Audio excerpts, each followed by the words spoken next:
Hello and welcome to the No Hair All Heart podcast. I'm your host, Mookie Spitz. I'd like to share a story that's loaded with paradox and yet makes me feel optimistic about our human condition. This goes back a few years. 2022 perhaps, maybe 3 years ago, 4 years ago. I had already met my girlfriend's best friend. My girlfriend at the time, her best friend at the time. Let's call her, my girlfriend's best friend, Ingrid. We'd met several times before and looked forward to another steak dinner full of gossip and laughter. That was the drill. Once every quarter or so, the three of us would get together. Ingrid had been married once, vowed never to do it again. She was happily single, but liked playing matchmaker. And she was the one who coaxed her bestie to give me a whirl. Thanks to Ingrid, my girlfriend did. And we essentially owed our relationship to her. Girlfriend and I were flirty. She had her doubts. And Ingrid said, go for it. She did. There we were. That made our get-togethers lighthearted and festive. That dinner, like all our others, super fun, cordial, casual. Until the conversation somehow shifted to family. You know my maiden name, right? Asked Ingrid. Kind of a rhetorical question, kind of out of nowhere. Actually, no, responded my girlfriend. You never told me. They had known each other for years and years, just never came up. It's Eichmann, responded Ingrid. Eichmann as in Adolf Eichmann, I couldn't help but ask. Yes, she said, that Eichmann. In an attic, I found documentation proving he's related. I found Nazi memorabilia and old family photographs of various other relatives posing in certain uniforms. No shit, I said, and then shared my own family's story. My father turned 16 when the Germans took over his home city of Budapest. He was taken from his Jewish high school to work as a draftsman for the Gestapo, the SS, the SD. They had converted a Jewish community center into their own facility.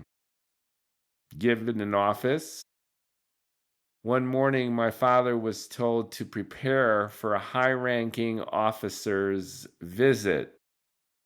The nondescript guy with the rank of SS Obersturmbannführer literally walked right past him down the hallway. My father at the time didn't make that much of it.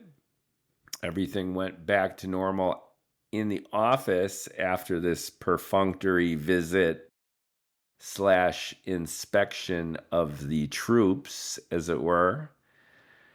And then subsequently, after many adventures, my father somehow survived the war.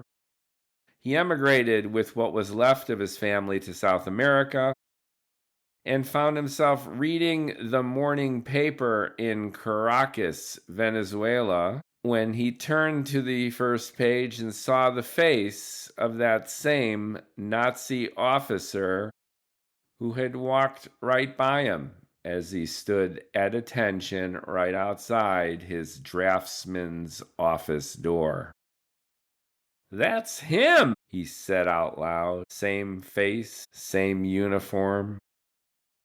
Turned out Eichmann was captured in Argentina by the Mossad, tried in Israel, and executed by the Israelis in 1960. Having facilitated and managed the logistics involved in the mass extermination of literally millions of people, Ingrid's great uncle was one of the chief engineers of the Holocaust. 60 or so years later, history came full circle before us at that dinner table. Until that moment, Ingrid had no idea I was Jewish, and I had no idea she was Adolf Eichmann's grandniece. After that moment, we marveled at the thin but powerful tendrils of fate that can so suddenly tie people together across patient decades of time, across the roiling cataclysms of history. Neither of us got upset nor in any way felt awkward. That was then, this was now. Besides, why judge each other for the transgressions and victimizations of relatives we are connected to only through blood and mere circumstance? We live our own lives, accountable for our own actions. We also had the luxury of not being at each other's throats, to be fair. Bougie people leading bougie lives in America. We sat there eating a nice steak dinner. Unlike our ancestors a generation or so before in Europe, we didn't have to fight a zero-sum existential game that brought out the worst in everyone.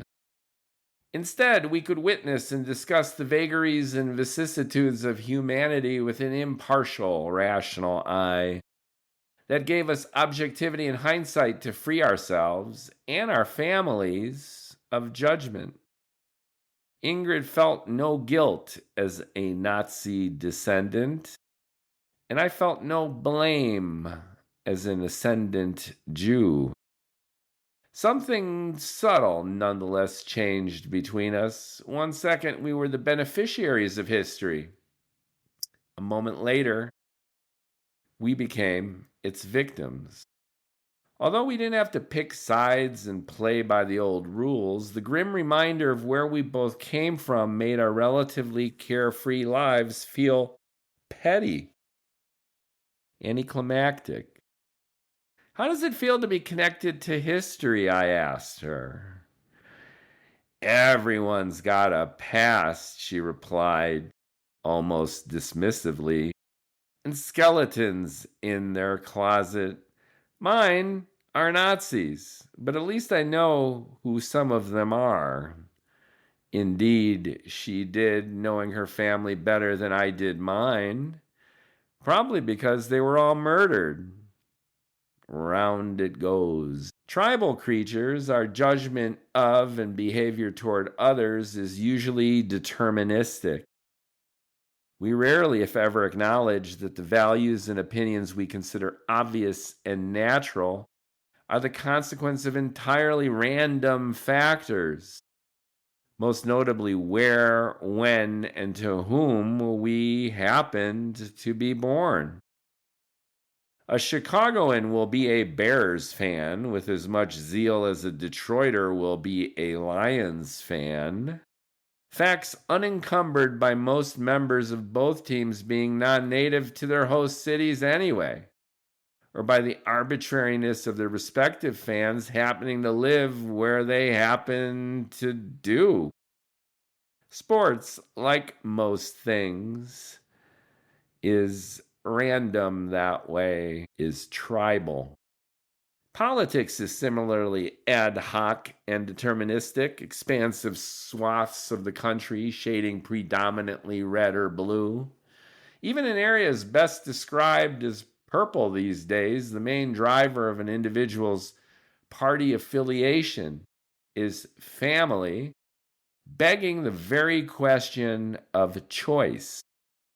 Most of us are born into who we are, what we believe, and even what we wind up doing. History is equally stubborn. Our tribal instincts fueling endless wars. Of course, most Palestinians hate Israel. Of course, most Chinese support Uyghur oppression, if they even know about it. How could they and why would they not? The essence of identity is based not only on who we are, but who we are not. Us versus them. And yet, humans also possess an innate desire for fairness based on a moral standard that's tough to pin down, yet ubiquitously felt. Philosophers have debated the nature and application of ethics for millennia, ranging from the arbitrary to the absolute no end in sight, beyond good and evil. One thing's for sure, we hope for a world where children need not suffer for the mistakes of their parents, and citizens, when forced to act, need not blindly follow the dictates of their leaders when those actions are considered reprehensible or evil. To that end, every steak dinner counts. This story reverberates for me to this day. Every time I see human beings do what they do, when the doing is so pointedly irrational, impulsive, and often self-destructive. The government has shut down, as I record this, the evening of October 1st, or rather it's September 30th going into the evening, the early morning of October 1st, 2025. The right celebrates, the left is outraged. Several studies have pointed to the innate, arguably congenital nature of our political affiliations, beliefs, and actions. Ever wonder why the split between Democrat and Republican in this country to this day seems so close to 50-50? Obviously, there's oscillation.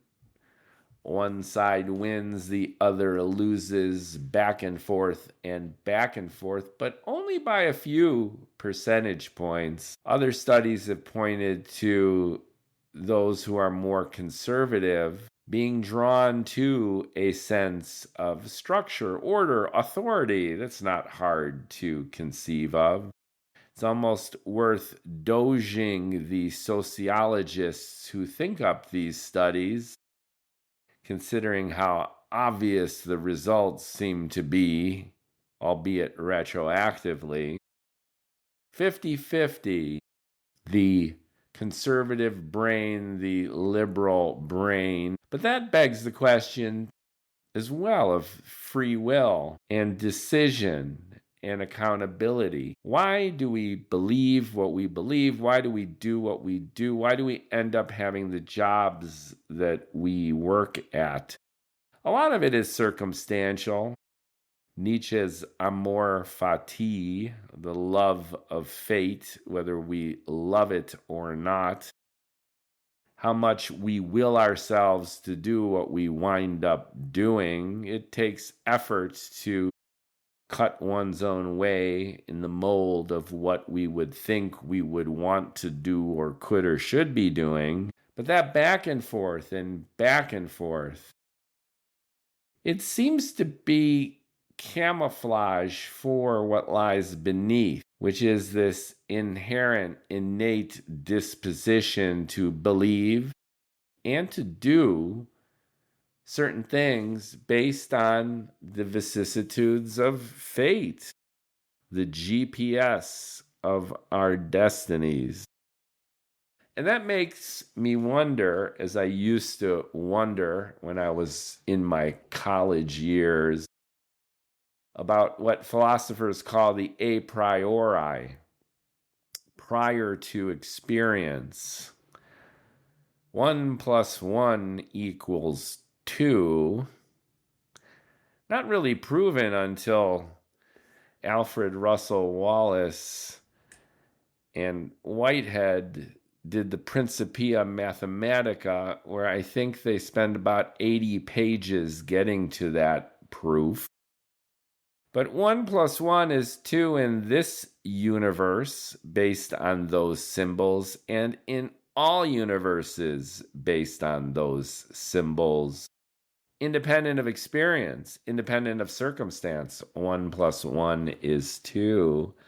It has a ubiquitous universality to it, which makes one comfortable having a belief associated with it. Fast forward, we're actually around the same time, maybe even a few years before, come to think of it. Immanuel Kant, in his critique of pure reason, the essence of his argument was, in order to substantiate with the same level of certitude that our senses are accurate as 1 plus 1 equals 2, an a priori statement, we need to believe in and somehow prove the synthetic a priori. A synthetic statement is descriptive based on stimuli. Green book, red book, purple book. Whether it's a book or not is binary.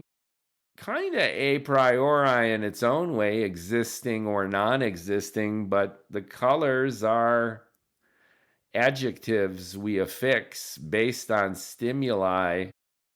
And you could still have a book that's green or red or blue or purple or whatever. It's still a book. So to prove that we're actually seeing a green book and not a purple or red book, you need to somehow prove that the synthetic a priori exists, that you can have a compound statement based on observation that is nonetheless somehow prior to experience itself. And Kant's ultimate conclusion was that the reality that's behind the reality of our senses, if we believe that it does exist, it must take a form which is completely and perhaps incomprehensibly different than our experience of the world, because our experience of the world can be manipulated, is flexible, and ultimately cannot be proven. Wow, that's prescient. Some books recently that I've ranted about, for example, The Case Against Reality, check it out, argues pretty much the same thing from a contemporary philosophy of science and ontological, I think that's the adjective, ontological point of view. But what I'm getting at here is the arbitrariness, the synthetic a priori of so much of our beliefs contingent on environmental factors, and even, oddly enough, perhaps contingent on innate factors, neither of which we, air quote, control. The will, the free will, the mythical free will. I won't even begin to start bloviating about free will. I think when I hear arguments about free will, I have to laugh. They fall into the decadent category that Nietzsche ascribed to indulgent bullshit, whether in the arts or within philosophy itself. It's decadent in its indulgence, in its frivolous wordplay, world building within another world of building for the sake of world building, for the sake of these logical machinations. Round and round it goes, the cat chases its tail. Free will, arguments about free will to me are kind of stupid, because who's doing the arguing, you know? Anyway, the point here is that this dinner was so great because we somehow transcended all that bullshit. Now, did my relationship work out with my girlfriend? No. I'm eager to talk about that in another episode. The names changed to protect the guilty, hers and mine. Anyway, all this reminds me of that feeling of arbitrariness, of destiny, of circumstance. My relationship didn't work out, and Ingrid here, the catalyst for its inception, was kind of a symbol of my relationship with our mutual friend as well. Part circumstance, part will, but all having to do with personal accountability. We all make decisions, and whether or not we assign responsibility, whether or not we're able to transcend this kind of ad hoc yet deterministic framework, I have to say is up to us, because if we give up that free will, we give up everything.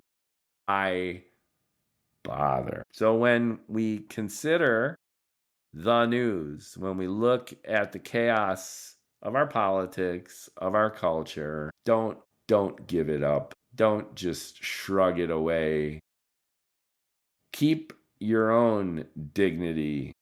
Maximize, or at least express, the free will that I claim we all have, and don't take it personal. Thanks for listening. I enjoyed going back to this story. It brings up a lot of feelings. Like, comment, share, and more of these to come.